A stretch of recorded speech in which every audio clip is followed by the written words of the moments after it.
Welcome to my Being Human inspirational speaker series. I am so delighted today to be speaking with these two earth angels, Dana and Ashanna from Clarity Breathwork. And I have met these two beautiful women along the way in several moments of conversation, and I'm always really deeply inspired by what both of you bring. So, welcome to the series. Thanks for having us, Steph. You You also inspire us. totally.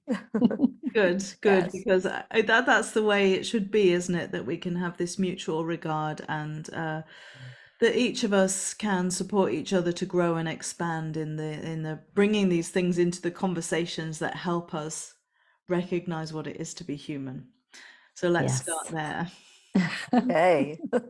So I named the series Being Human Inspirational Speakers because I came to recognize through my work that what people really seemed to value was being able to see themselves reflected in another. So although contrary to popular belief where we say don't confuse the personal with the professional, actually a lot of times people can see through the veneers when we don't bring all of ourselves.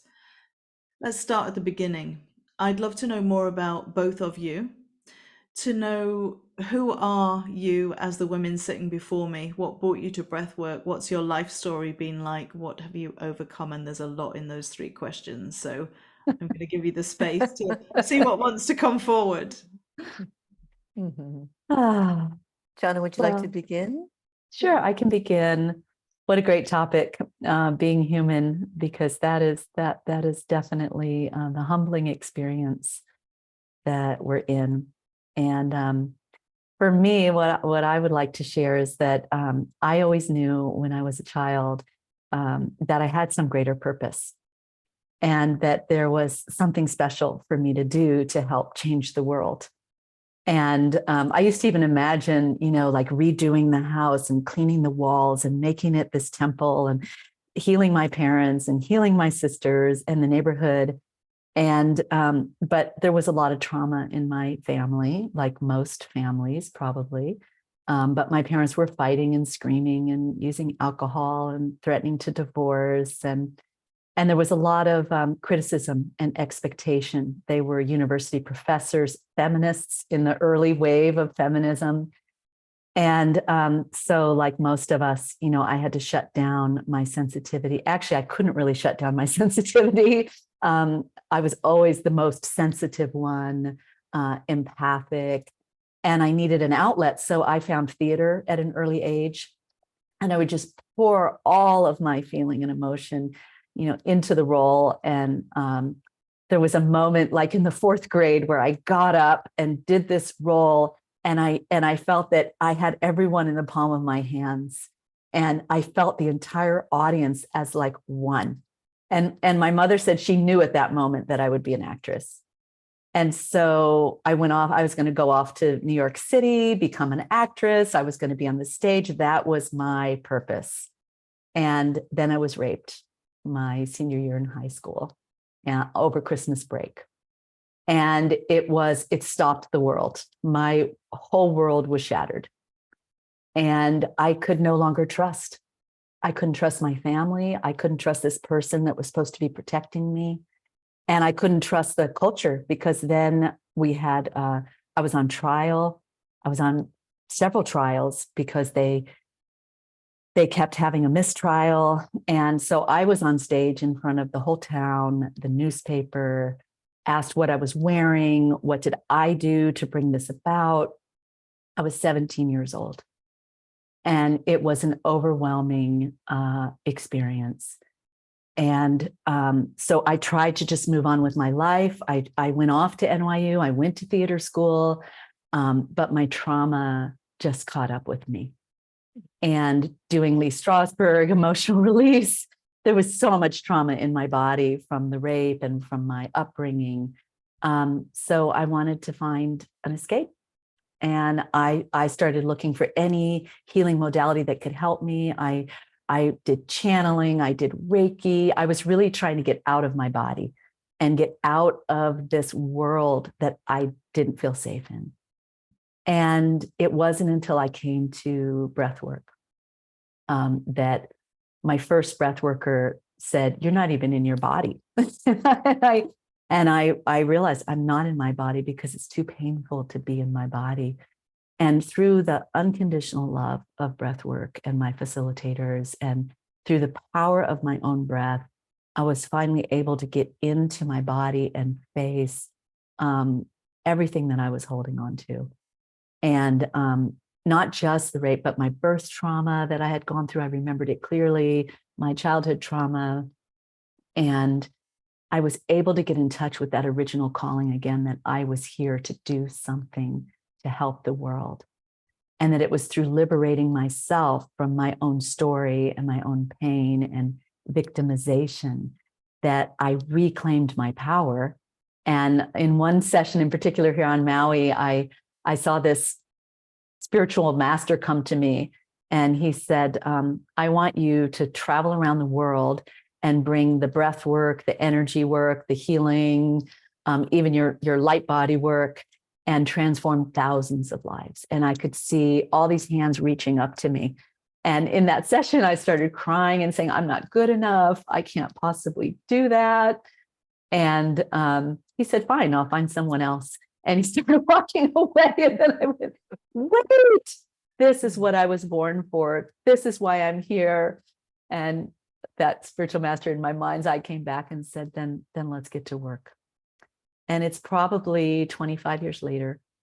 And I have traveled around the world with Dana, teaching, inspiring, helping, holding space for others in those traumatic wounding, and helping them to turn their pain, exactly the holy curriculum, I call it, of what they went through, that wasn't just an accident, but that was something that we were learning to go through, to transform into these sacred gifts that we're now sharing with thousands of people around the world through the power of breath work. And it is growing in so many ways because we need the breath, and we need safety to unlock our human experience and to not check out or escape anymore.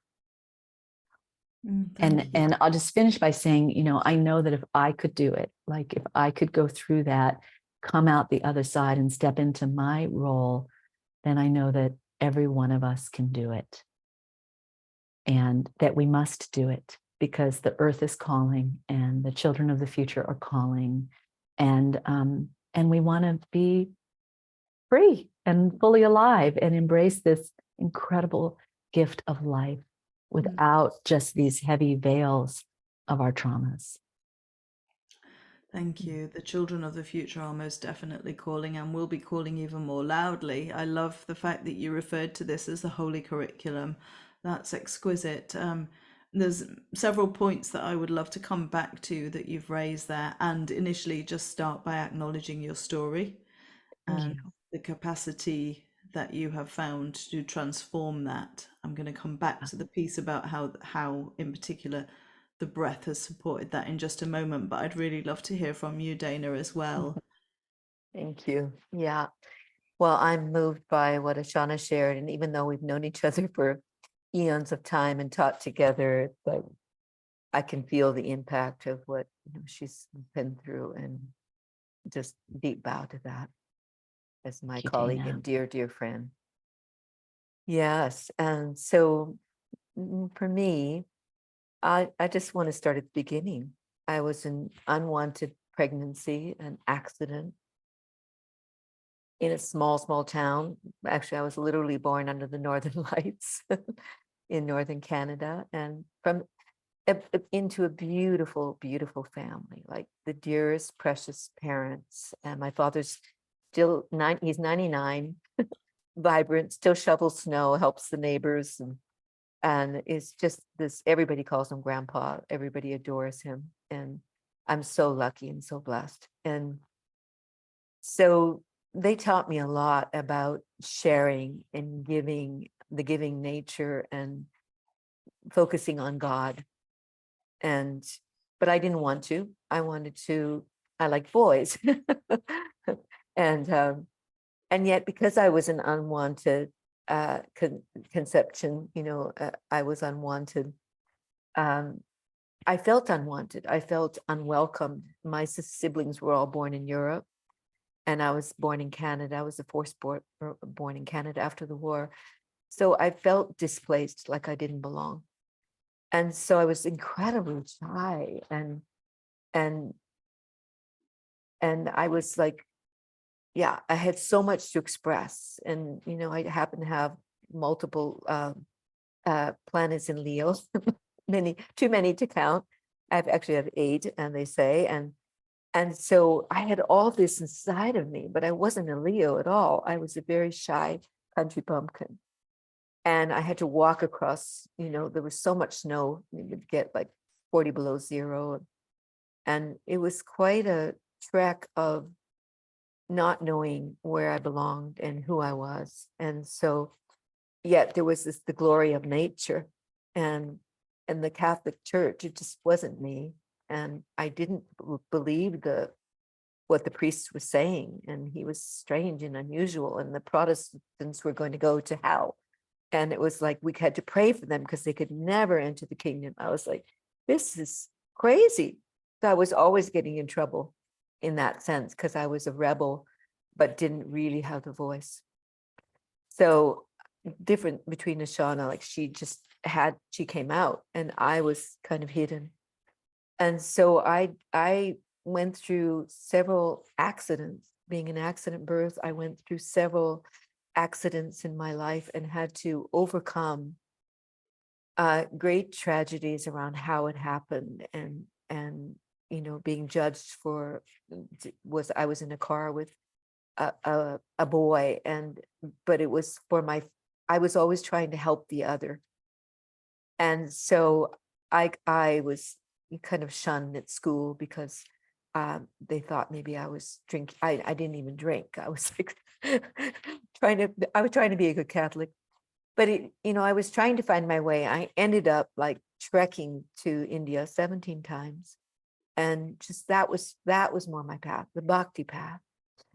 And when I found breath work over 40 years ago, it changed my life, and it helped me, and it helps me to this day. Like when I have had it in 2011, I was very much out as a musician. I was Brazzo's musician. I was his flute player, and Brazzo's gazes at 10,000 people at a time. And I fell off 17 cement stairs on the Easter Sunday and shattered my hand. So this hand, and literally it's full of metal and I cannot turn it, but somehow by grace, I learned, and I was told, you're disabled for your life. You'll never play again. You'll never do a downward dog again.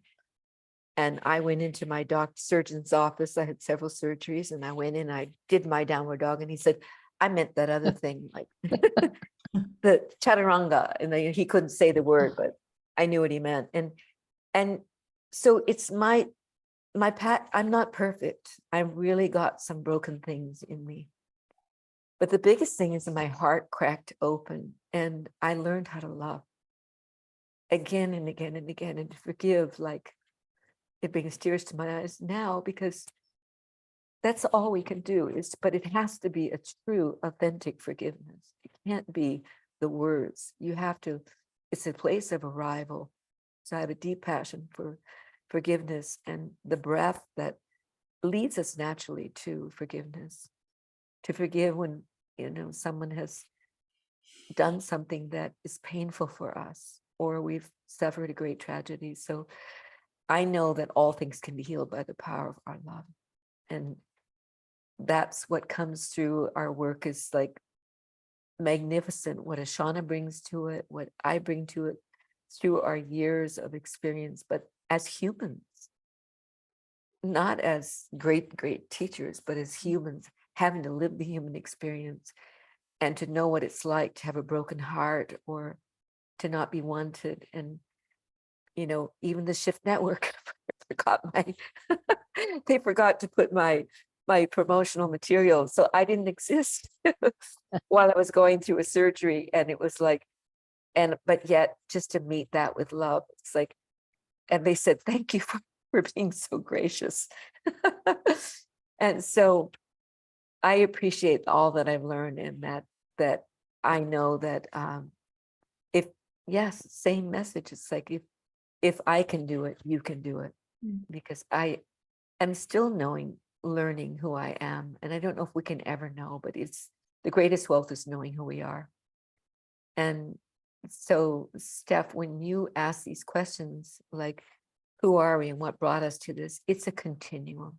As far as I'm concerned, we're never done, but aren't we amazing already?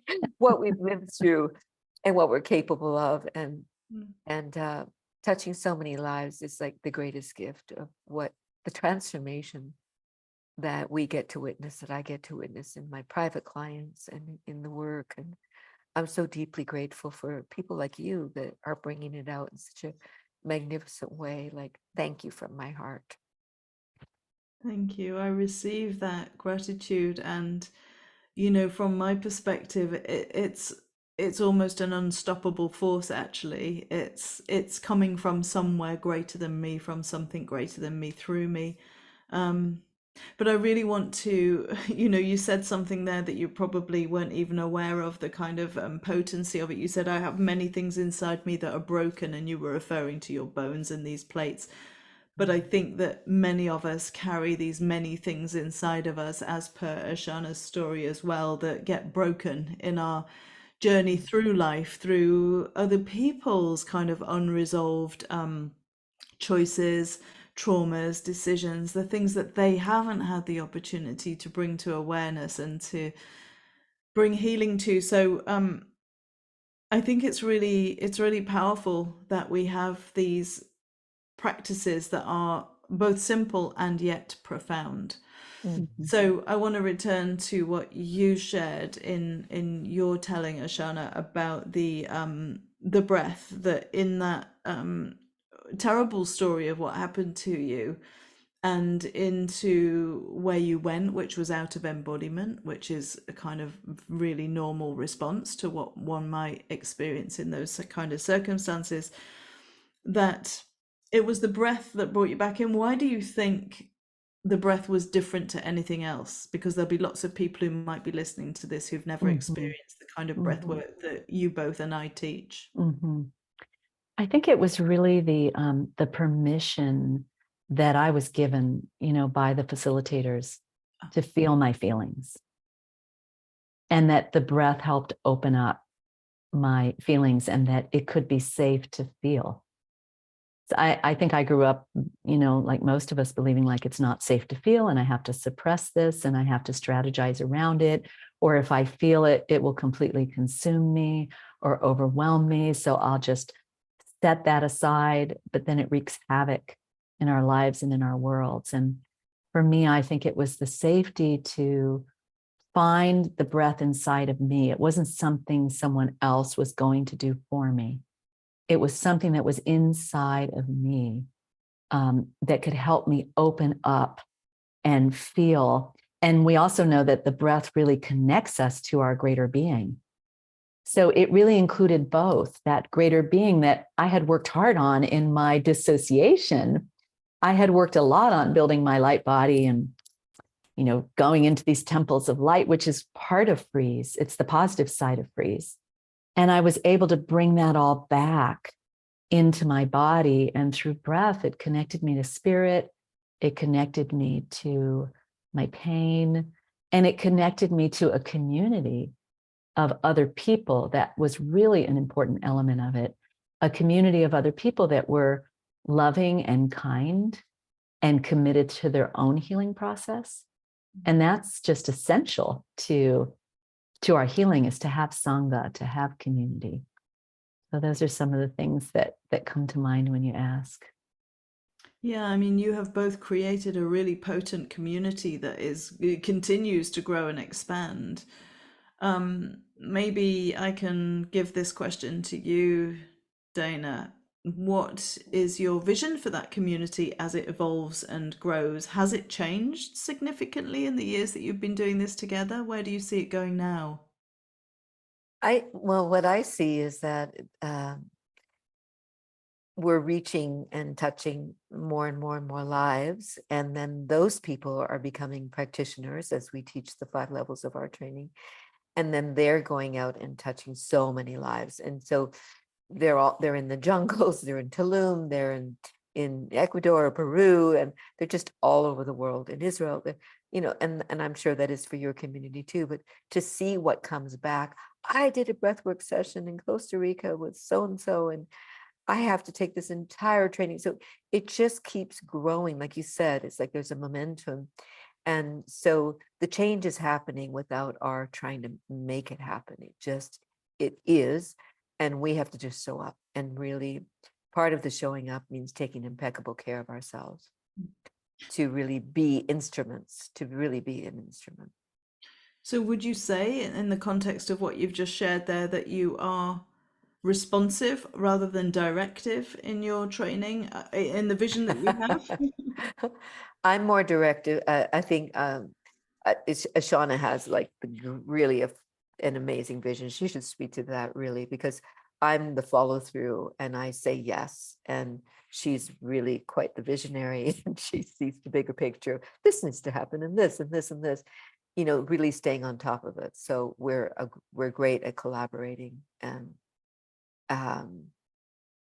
the vision is really, for me personally, if I had one vision, it would be to give up my work. That there was peace in the world, and everybody was sharing and taking care of each other, and that we could just, rise together and really have an amazing community. But the community it is becoming more and more global thanks to COVID. It became much more global, and that happened. We didn't plan on that, but it did happen that way. And just to expand to like, it's not needed because people are so healed and whole and know who they are. That would be my greatest vision. And how about you, Ashanna?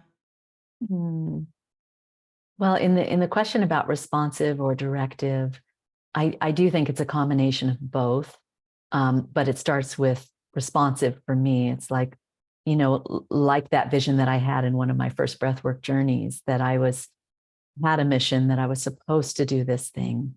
And like how I felt as a child at night, looking out at the stars, like I'm here for a reason. And to be on our knees, like a friend just wrote a blog, like being on your knees is a good place to be, to really be responsive to a greater being that we are a part of, that brought us here in the first place. Because life is just this great mystery, like what brought us here and what is the holy curriculum of our lives to go through. And then of course you have to be directive too, because once you get the download of what you're supposed to do, then you need that masculine directive part to say, and now we need to build this, and we need to do this, and we need to do this. But it's very collaborative with the universe, because the universe brings the people that you need. It brings your team. It brings your platform. It's creating our Kajabi or our entrepreneur, but it's all very accelerated right now. It's all coming together rapidly so that we can support what I believe to be a transformation that's, already happening, and it needs support to happen, and safety and practices. And of course, breathwork's not the only incredible practice out there right now. There are so many beautiful practices.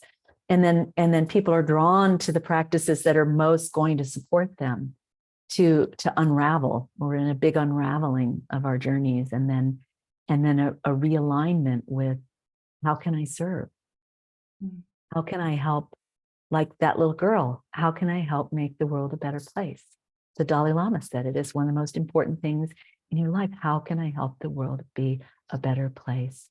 Instead of being apathetic, hopeless, pretending as if you're not a part of it on the sidelines. And yet we have compassion for that, because that's usually a result of our trauma and our pain, is why we're standing on the sidelines, or we're not participating, or we don't feel safe. But as we get these communities going, and like Dana, I loved how Dana described it, it's happening all over the world. We're creating safe spaces for people to naturally, organically heal and rise into who we really are. It's that mycelium network of kind of support and co-creation for sure. And I think it can be something of a kind of scary thing, that unraveling, because I think about, we spoke about your father earlier in the preamble to this, Dana, and just, how he is as a human being, and his age and his continued vigor, and I think about what that generation lived through, and the fact that they often didn't have access to be able to talk about their feelings, to be able to process the things that they'd experienced. So it all got locked away and put in a box, and we don't go there. Yeah. We're very privileged in many parts of the world, not in all parts of the world, so I want to include that as well. But certainly in the culture and communities that I live in, I feel that we're very privileged with the practices that we We can are. connect with and engage with.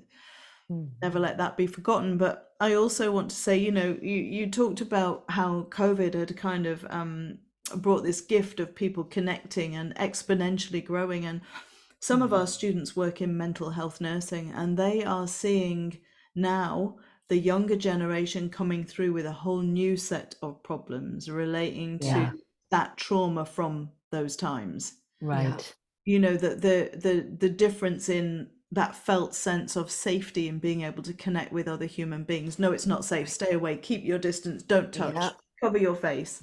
Lack of, we read through body language, not Right. just in somatic practices, but in life. We read each other through voice, through facial expression, through body language, and all of a sudden everything was restricted.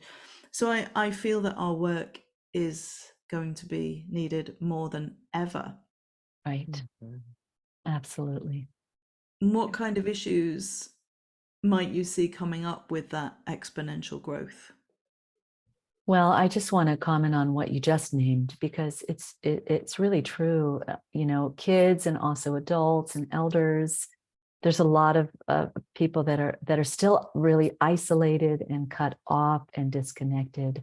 There's a lot of suffering, and the internet might be a way that we could reach those people that wouldn't go out of their home, but would log in to some type of help online. So we've had a lot of people coming in, including teachers, that are dealing, I just talked to one of our teachers, school teachers, who's a graduate, and she was saying, last year was just so horrific with the students. It was just the worst year she ever had. And this year is the best year with the students she's ever had. So much lighter. And you can imagine they were in COVID last year and the year before. So it is lightening. And then these teachers are bringing breathwork practices into schools to help people. And I just think it's so important. That's true, actually. I have heard a lot more of the exposure of these kind of practices into schools, into hospitals, into places where people are starting to recognize that maybe alongside the allopathic medicines, that we do need a natural approach, or that we do need to be able to access these resources, because we live in very busy times. We live in very stressful situations a lot of the time, where it's easy to lose that contact with the capacity to regulate our own nervous systems. And if we've never been shown how to do that, then of course, we will continue to react rather than respond to the situations in which we find ourselves. So, yeah, I'm like you, I think the older I get, the more I come to recognize the value of being in service to a greater good. It's kind of, yeah, it's like, And wow. never before have we had all these teachers and teachings that we do now. I mean, the field of trauma healing has become huge. And yes, there's a huge need. There is a huge need for healing. And it's Gabor Mate's work and Stephen Porges. I mean, the Breathwork Summit with almost 500,000 people signing up. And I also believe that it's not just our individual healing that happens when we come together in these ways. It's a shift that we're adding to the collective field. And so Dana and I do a lot of work with prayer and intention and sending our light out and sending our healing around the world and to our families and our friends. And I believe that makes a difference also, that really helps to be doing Tonglen, to breathe in the suffering and breathe out the love. Mhm. And to heal the imagined separation, right? Because this, you over there, and we're all so connected, and the breath is just such an, it's just the key. It's such a key, and it's always available, right? It's always right there. We've just never really been taught how to use it and how to, what to do with it. That it's this incredible continuous gift that connects us forever and ever. I wanted to say that that around schools and institutions, because I was yesterday in this surgery, and it was called the Aloha Surgery Clinic, Surgery Center.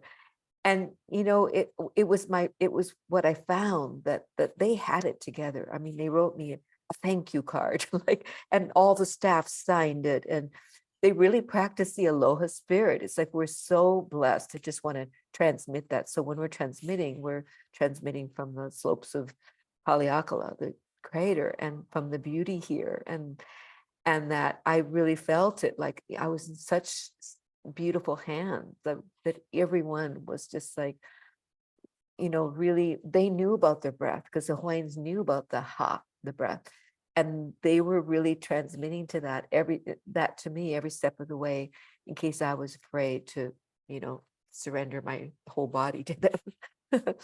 and so it was like the love and the kindness that lives inside of us. We have continuous access to that, and that's what propels us as humans. We all have that. We want that. We all want to be loving, and we all want to be loved. And that never stops, no matter how, pain can show up in the world. And I just want to bring it back to the simple and then the sublime, like sending it out, but having to practice it in the moment of whatever is before us, whatever we're facing, that there's a continuous gift, an opportunity. It is. It most certainly is. Thank you. I love that you've brought in separation and division and the desire for unity and the desire for wholeness. I'd love to know if either of you have particular practices of your own that you find the most valuable for bringing you back into unity with yourselves and then with each other as colleagues and into your communities. Well, for me, Mother Nature is the great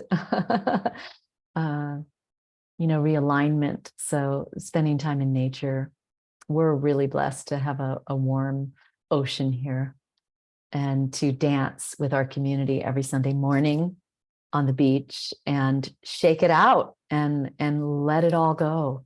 And it's essential to, I think we were also brought here as part of the Holy Curriculum to be on this vortex in this power center.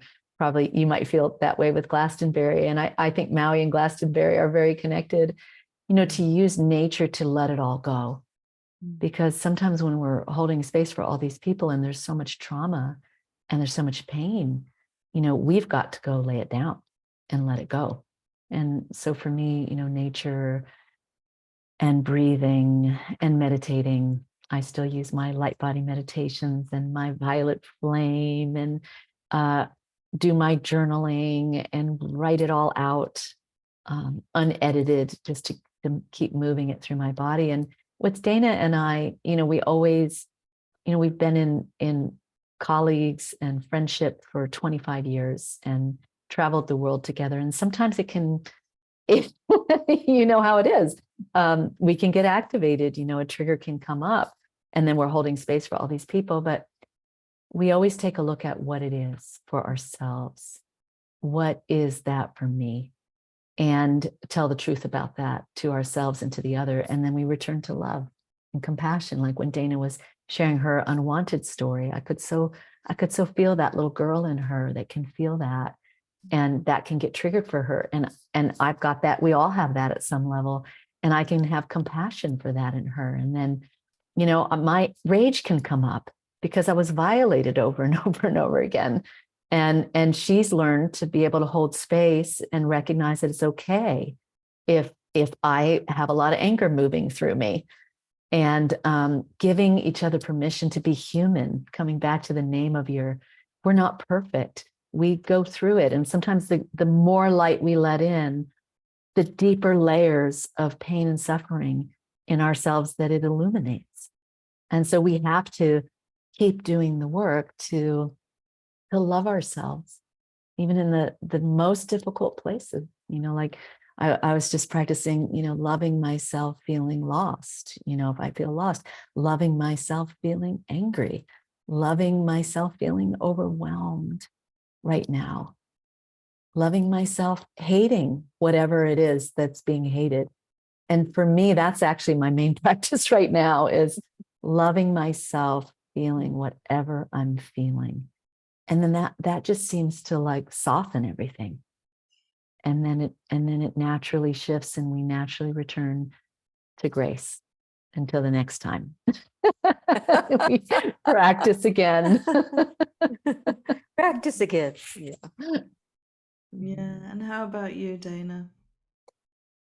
Well, my main practice is loving kindness, like that I can return to that in the midst of the teaching I'm receiving. Like if Ashanna is angry, it can bring up, it's my fault, I'm wrong.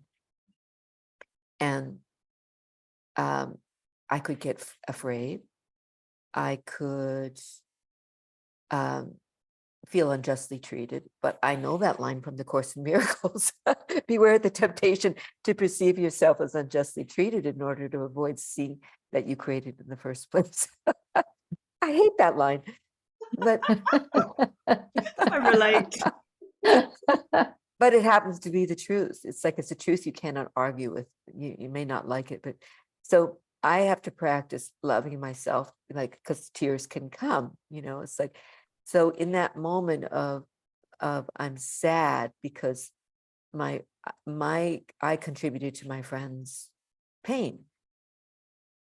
And then okay, and then what? I can still love because I can see her pain, and I can see that I have pain, and that we can also be pain-free by just loving it all, every step, embracing it. So it's a practice of not, like, I'm fine because I know it's this, and I know it's not a mental process. It's actually, it's a really deep feeling, meeting it all and embracing it all, which is the practice, of course. So for me, my yes, nature, absolutely, flowers. We have so many orchids and flowers, and I think they do it's just appreciating, like gratitude. Life does love our grateful hearts, and will show us again and again when you live in gratitude. But that means gratitude for everything, gratitude for that that someone's upset and that you could meet them and love them anyway, or you could love yourself in their presence, no matter what. And yeah, so the nature, but it's just like living in gratitude for everything, not just the nice stuff and the beautiful stuff, but even the really painful stuff, just to say thank you. Show me what is my next step. Reveal to me how I can do this better, how I can refine, how I can accept what is. Because for me, acceptance is grace. And Yeah. a friend said that once, and just when I was not in acceptance, but it was the answer. It was the answer.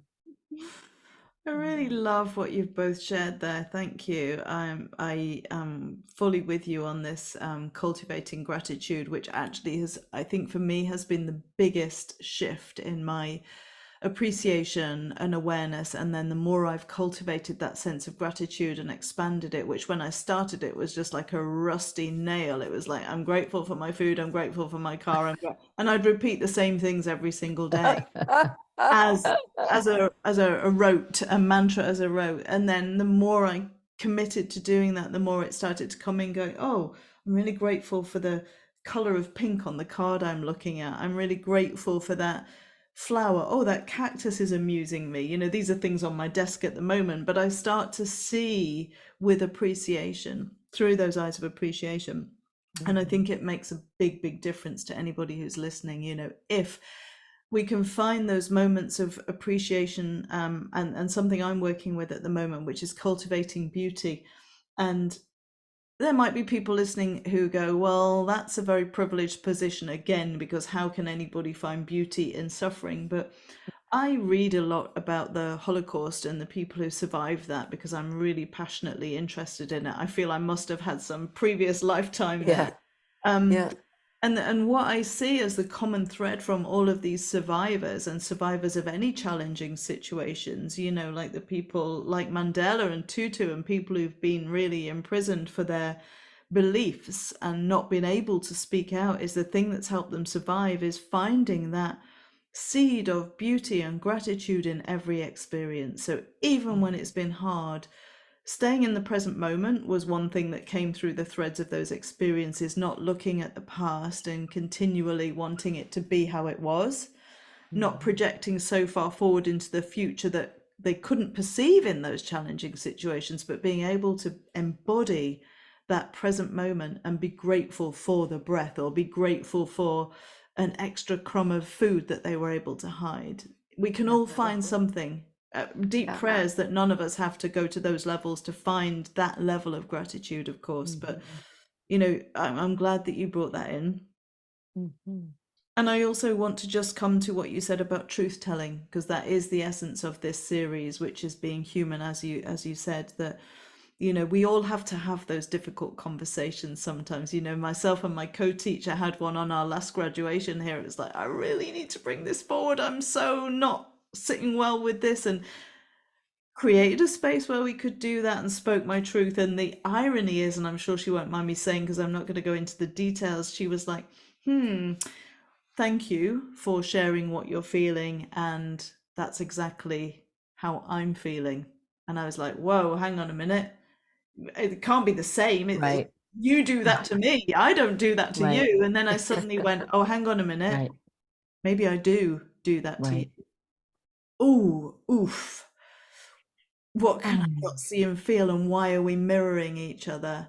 And we got to this point where we were both able to just go, thank you for, regardless of what's showing up, thank you for being loving enough and brave enough to speak the truth. Yeah. And I really want to bring that in, that, you know, It's so important. Yeah. I think out of those difficult conversations comes some of the greatest gifts and insight. It's like, that's why they're difficult, because there's something hidden there that we're not seeing. I had the same exact experience yesterday with someone, you know, where we were really triggered by each other. And then as we both told me. the truth, it wasn't Dana. As we both told the truth, I started to see my part in it, you know, and it was really powerful. It's a powerful opportunity.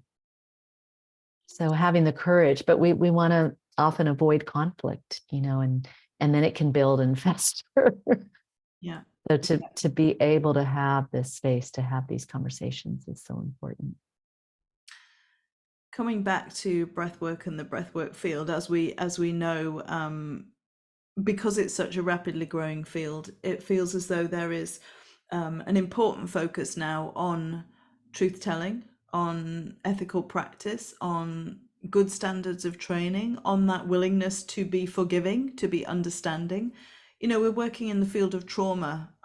We can't kind of cast out the people that show us where the trauma is. And yet, how do we keep a safe, and I always use that word with caution, because what's safe for one person is not safe for another, but how do we aspire to good practice within this field? Well, it's so important to have ethics and standards of training as well for breath workers.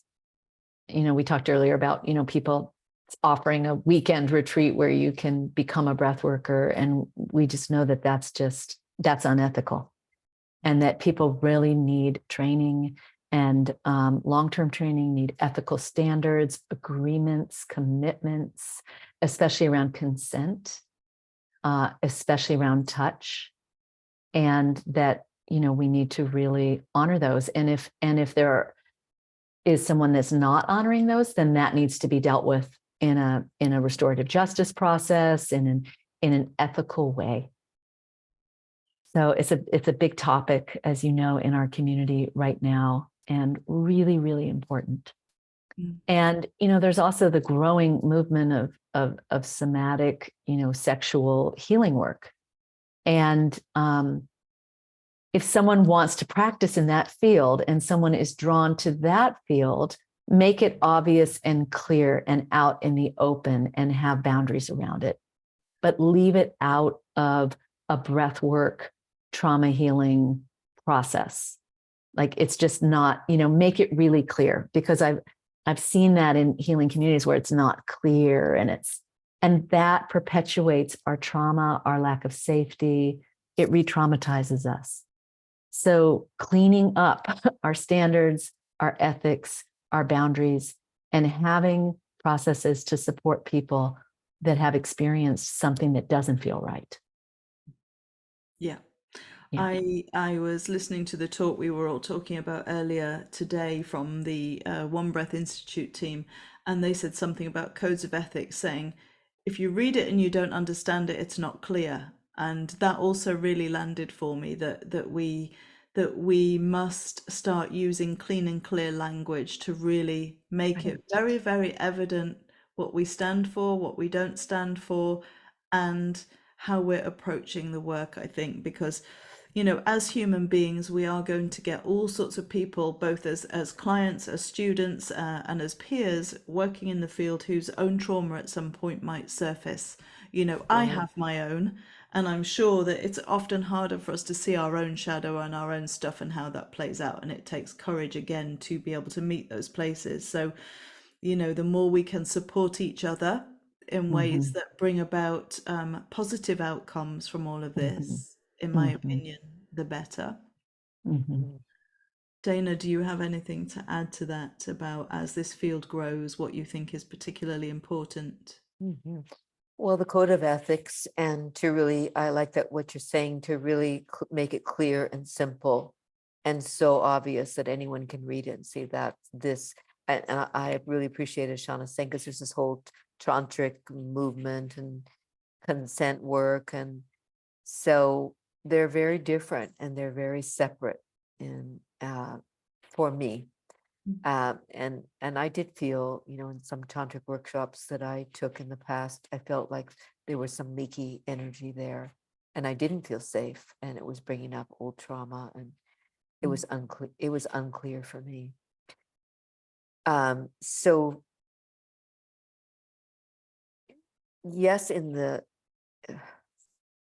like, what does it mean, like, to have a really clean, clear energy? Where you are really practicing that you are people that you're safe, you're creating a safe and sacred space, whether in person or online. And that your energy is really how to deal with if there's an attraction, and what to do with that is just really, really important to be able to honor what's true there, and to really make sure that if there's an attraction and you can't clear it, that you have to refer them, because that's not a clear energy there. And so just being in integrity, and I think that comes from lots of experience, and really just the constant purification through breath, through prayer, through forgiveness, through healing our traumas, our own personal traumas, that we can really be a neutral, safe, and sacred vessel to really help those that are coming forward. And people feel it in our field, and they're going to push against it, or they're going to come in, and it doesn't mean we can't embrace beauty, as you're saying. Like, beauty is really important, but what's the energy behind it? I always appreciated the Balinese women, because they are so beautiful, and they wear their beautiful lace kabayas to the temple, but there's a clean energy around it, so So how do we be clean? Keep purifying. That's what I say. That we're never done, but it is important to establish what your community stands for. And there may be different communities of breathwork that think this is okay, and and this isn't. Mhm. So I think what I'm really appreciating is that there are the GPPA and the IBF, and that we are like really uniting our forces to see what is in integrity and what Right. is. And that if you want to be accredited with IBF or GPBA, Yeah.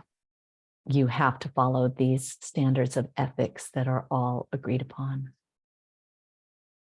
And if you don't, if you're, like you said, if your shadow comes up and your trauma comes up, that there are repercussions to that. Mm. Yeah. Mm. Well, as we've spoken here, when we look at communities and we look at, the human beings that make up those communities, if we were living in tribal ways, these things would be spotted much earlier on. Right. Action would be taken, conversations would be had, and we don't. And so many things are hidden and are invisible. And Yeah. we all know that those repercussions from what you've both shared, of your own stories and certainly of my own, are particularly when it does come to those sexual infringements, that it's very difficult to find a voice a lot of the time, because maybe we've Right. not been supported in bringing that voice Right. out for both, Right. women, men, and every shade in between. It's kind of like, there are challenges to what we feel safe enough to bring forward, which rest upon those hierarchies of power. It can be Right. race, it can be Right. culture, it can be social privilege and advantage. They rest upon hierarchies of power. And so I think the more we can acknowledge that and start to take those things apart and bring forward these good practices that put in place more healing and more accountability Yes. and more responsiveness, the better the work will get. Absolutely. And I was always taught in breathwork that it was best to teach in pairs or triads, and I find teaching in a pair with Dana, the checks and, we can check ourselves. We're watching ourselves. So having a community of feedback from our colleagues, I think, is also really helpful, and being committed to just continuing to do our own work. Yeah, I really took that from what you both shared about your own practices, and it was really great for me to hear that today, because I'm in need of just going, how can I discharge some of this energy that I'm feeling at the moment? About sometimes it feels the weight of the world is a heavy weight to carry. Other times Right. it feels like the world is the most beautiful, expansive, opportunistic Right. place that we can be in. And that's the essence of this series, that how do we sit with all of that? Right. Keep on discharging, keep on cleansing, purifying. I think you use the word purifying, and bringing more and more of this to the table to be shared and talked about. And I'm grateful for both of you, and I'm grateful for the opportunity that we have to be able to address this together, within our community. So important. Thank you, Steph. Thank you, Steph. I love what you're bringing. I love that we're embracing our human experience and continuing to use it to grow and evolve and serve. Thank you. And what I'm going to do to anybody who's watching this is I'm going to put the links where you can find Dana and Ashanna and their fantastic work, their trainings and the events that they run, because you run lots of them, below this video when it goes live. So please click on those links and check them out. And for you both, please make sure you send everything over to me that you want me to share. Thank you to everybody who's watched all the way through. Thank you both. Thank you. Thank you, everyone, for watching. Thank you, Steph. Love you so, hon. You're You such are a beauty. so welcome. Thank you.